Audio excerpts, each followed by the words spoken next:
اپنی جگہ بیٹھ جائیں اور ایک اسٹول ہو سکے تو یہاں بھجوا دیں. سبھی سے میری درخواست ہے، ماتمدار، عزادار، باہر سے آئے ہوئے لوگ سبھی شانتی کے ساتھ بیٹھ جائیں. ایک مختصر سی تقریر یہاں پر آپ سماعت فرمائیں گے.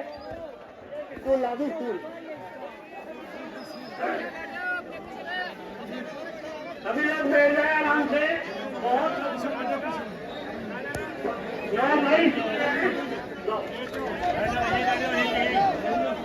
بھیا سب بیٹھ جائیں.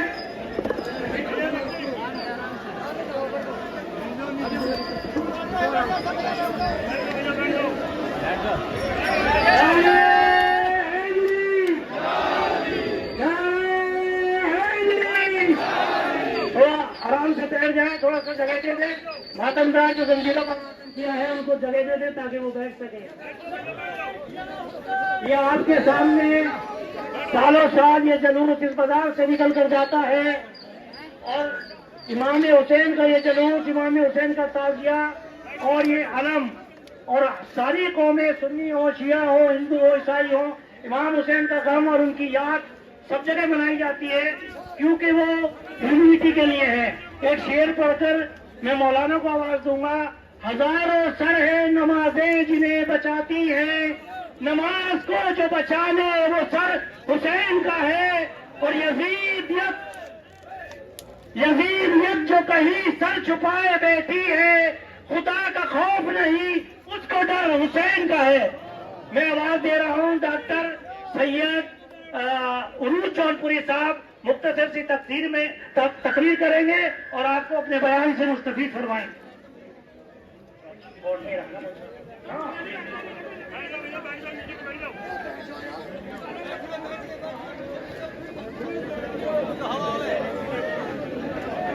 لا حول ولا قوة إلا بالله العلي العظيم.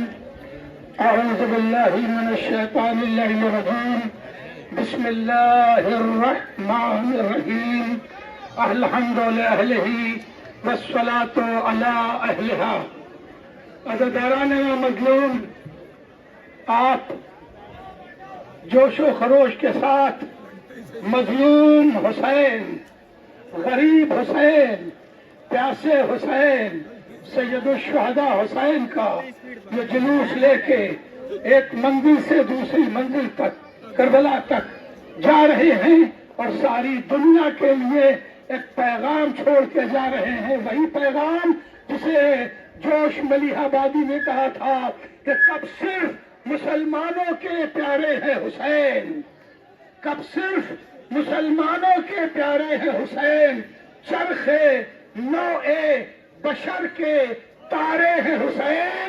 انسان کو بیدار تو ہو لینے دو، ہر قوم پکارے گی ہمارے ہیں حسین.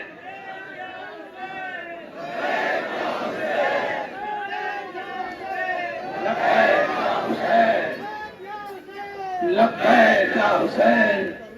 عزادارو، ہر قوم پکارے گی، یہ جوش نے کبھی کہا تھا. حقیقت کائنات یہ ہے کہ ہر قوم حسین کو پکار رہی ہے، ہر قوم حسین کا سہارا لے رہی ہے. آج سے 800 سال پہلے جناب خواجہ معین الدین چشتی نے کہا تھا کہ شاست حسین بادشاہ حسین، حسین شاہ بھی ہے اور بادشاہ بھی ہے. دینست حسین، دی پناست حسین، حسین دین بھی ہے، دین کی پناہ بھی ہے. سردار نداد دست در دست یزید، حقہ کے بنائے لا الہ است حسین. خواجہ نے کہا کہ بنائے لا الہ حسین ہے، یعنی آج کائنات میں اگر دین ہے تو حسین سے انصاف ہے، تو حسین سے انسانیت ہے، تو حسین سے. اسی لیے حسین کسی ایک مذہب کا نہیں، انسانیت کا رہنما ہے. آج سے 150 سال پہلے، 800 سال پہلے خواجہ نے کہا تھا شاست حسین. 150 سال پہلے علامہ اقبال نے کہا نقش الا اللہ، یہ بہت بڑے سنی عالم، شاعر، فلسفی، نقش الا اللہ پر صحرا نوشت، سطرے عنوانے نجات ماں نوشت۔ اقبال کہہ رہے ہیں کہ عالم اسلام کی اگر نجات ہے تو حسین سے ہے، اور حسین نے شہید ہو کے سطر عنوان نجات زمین کربلا پر مسلمانوں کی نجات کی تحریر لکھ دی ہے۔ عزیزو، بات علامہ اور اقبال اور خواجہ معین الدین چشتی تک نہیں رکی۔ مہاتما گاندھی نے جب نمک آندولن کیا تو اپنے ساتھ 72 لوگوں کو چلے۔ پوچھا لوگوں نے، یہ آپ اتنے بڑے ہندوستان سے صرف 72 لوگوں کو کیوں لے کے چلے؟ تو لکھا، مہاتما گاندھی نے لکھا کہ میں صرف 72 کو جو لے کے چلا ہوں وہ حسین کے اہنسا کے پیغام سے لے کے چلا ہوں، اور میں نے دیکھا کہ اگر حسین یزید جیسے ظالم کو 72 لوگوں سے ہرا سکتے ہیں تو حسین کی پیروی کر کے ہم بھی انگریزوں کو ہرا دیں گے۔ آج پورا ہندوستان آزاد ہے تو کہیں نہ کہیں حسین کی عظمت کا سایہ ہے۔ یہی وجہ ہے کہ ہندوستان کے کونے کونے میں حسین یاد کیا جاتا ہے۔ یہ تو ایشیا کی بات ہو گئی۔ افریقہ سے نیلسن منڈیلا نے کہا کہ 22 سال مجھے جیل ہوئی، 22 سال کے بعد میں نے افریقہ کو آزاد کرایا۔ ان سے پوچھا لوگوں نے کہ یہ 22 سال بعد آپ نے جو آزاد کرایا کیا پیغام ہے؟ انہوں نے کہا سنو، 20 سال مجھے قید کو ہو گئے تھے، 20 سال بعد میں نے طے کیا کہ ہمیں اب سرنڈر کر دینا چاہیے، ظلم کے آگے جھک جانا چاہیے۔ 20 سال ہو گئے، مگر اسی دوران ہم نے جیل میں امام حسین کی داستان پڑھی، اور پڑھنے کے بعد ہمیں یہ حوصلہ امام حسین سے ملا کہ کبھی ظالم کے آگے جھکنا نہیں۔ حسین سے حوصلہ لینے کے بعد ظلم ہمیں 2 سال سے زیادہ نہیں روک سکا۔ یا حسین!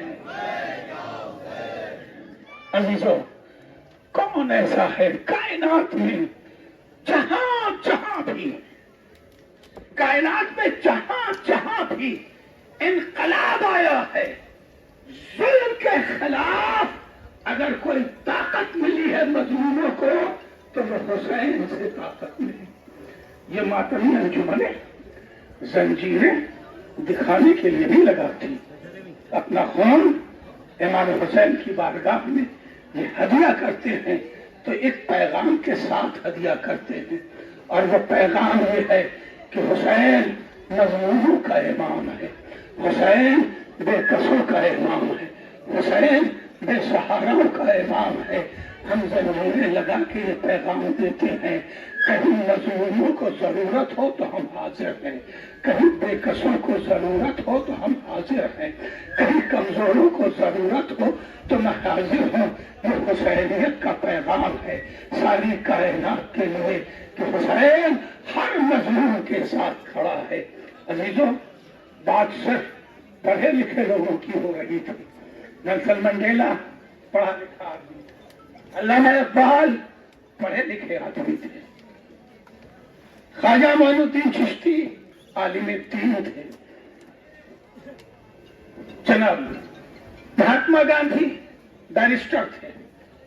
آؤ ہم تمہیں ایک عجیب جگہ لے چلیں، جھارکھنڈ، بہار سے الگ کیا ہوا صوبہ۔ جھارکھنڈ میں ہزاری باغ سے لے کے اور رانچی کے درمیان صرف پہاڑ ہی پہاڑ ہے، اور وہاں کے رہنے والے پہاڑی آدی باسی ہیں۔ تو پہاڑی آدی باسی ہیں ہزاری باغ اور رانچی کے درمیان۔ وہاں کے بوڑھے لوگ اتنے بیکورڈ ہیں